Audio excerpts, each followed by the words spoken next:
For centuries, African people were excluded from power. In 1988, a black man stood on a presidential debate stage in America and demanded power, not representation, not inclusion, power. But his story did not begin in Washington. It began in a history that stretched across oceans, across slavery, across resistance, across Africa. His name was Jesse Jackson, and this is the story of how African political memory reached the White House stage. Long before modern elections, African civilizations practiced leadership, diplomacy, and governance. Empires, kingdoms, and states like Mali, Songhai, Oyo, Igbo states, Ethiopia. They negotiated treaties, built institutions, commanded armies.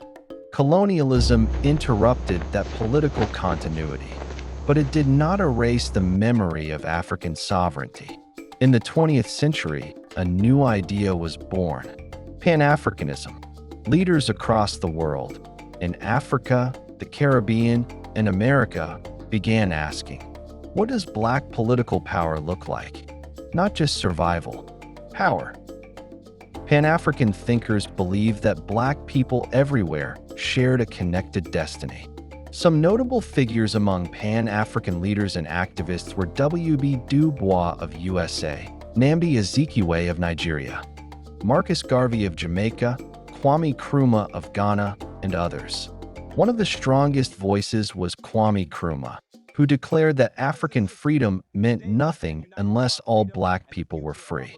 Another was Marcus Garvey, who told the Diaspora to think globally. He advocated for unity of all Black people all over the world, and that African destiny should be determined by Africans alone. Pan-Africanism was about reclaiming political power everywhere. And in America, a young preacher listened. That preacher was Jesse Jackson. In the 1960s, Jackson joined the movement led by Martin Luther King Jr. This was not just about bus seats.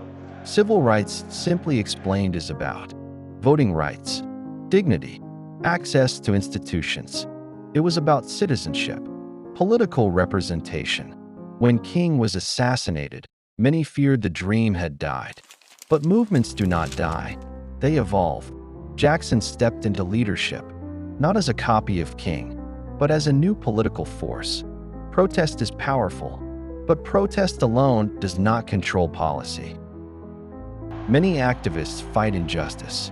Few attempt to control the system itself. In 1984, Jesse Jackson did something radical. He ran for president of the United States. Many laughed. He shocked them. Again in 1988 he ran. He built what he called the Rainbow Coalition. Black Americans, Latinos, poor whites, labor unions, farmers. It was not just a campaign. It was a redefinition of who belonged in American politics. He won millions of votes. He won states. He proved viability. For the first time, a descendant of enslaved Africans was not asking for inclusion. He was asking to govern. Before Barack Obama, there was Jesse Jackson. To Africans watching from Lagos, Accra, Nairobi, this was more than U.S. politics. It was symbolic. A descendant of enslaved Africans standing on the stage of a superpower and competing for leadership of the most powerful country on earth. That image traveled. It told the world something powerful. Black leadership was not confined to colonies or margins. It could challenge the center. It was symbolic reversal. Descendants of the enslaved challenging the center of global power. This was Pan-Africanism in motion. Was America ready in 1988? History says no. Entrenched social, political, and institutional realities worked against this. Party politics, media resistance, structural barriers. But history also shows this. Political breakthroughs rarely happen on the first attempt. Jackson shifted imagination. He expanded possibility. He made the unthinkable visible.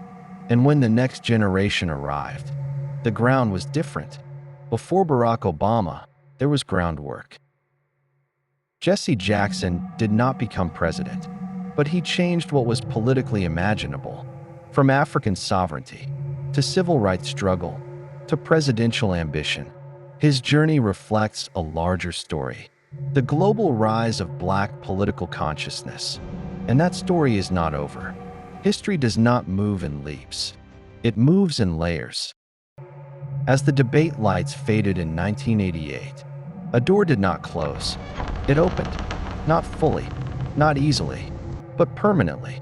Jesse Jackson did not become president, but he expanded the imagination of power, from the kingdoms of Africa to the ships of the Atlantic, to the marches of the 1960s, to the presidential stage of a superpower. The arc did not break. It bent, and it rose. History does not move in sudden miracles. It moves in layers, and every generation stands on the courage of the one before it. The question is not whether 1988 was ready. The question is, what will the next generation be ready for? If stories like this matter to you, if you believe history should be told with dignity and depth, then join us. Subscribe to Echoes of the Ancients, where we explore the rise of civilizations, the struggle for sovereignty, and the global journey of Black power. And tell us below, was 1988 a missed moment, or a necessary step towards something greater? Your voice matters here.